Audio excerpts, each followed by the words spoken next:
7-ci sınıf oquşları qutlaqlaydi. Eskizimning o'zgarasi barlarni qanday qilib o'zbeklarga amal etsin. Ramazan uchun asirli saktirmen, yangicha quvonishingizga to'g'ri bo'lsin. Sizlarga zo'r sog'lik, bol tabut, qazmas bayram, жаңа жылда жаңа baxt tilaymiz. Alдағы жыл тек игі жақсылықтармен, арыз берекемен және де мол қуанышымен орын алсын.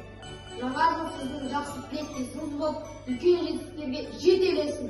Жаңа жыл нұр болып келсін, еліміз аман, жұртымыз тыныш болсын. Жаңа жыл құтты болсын!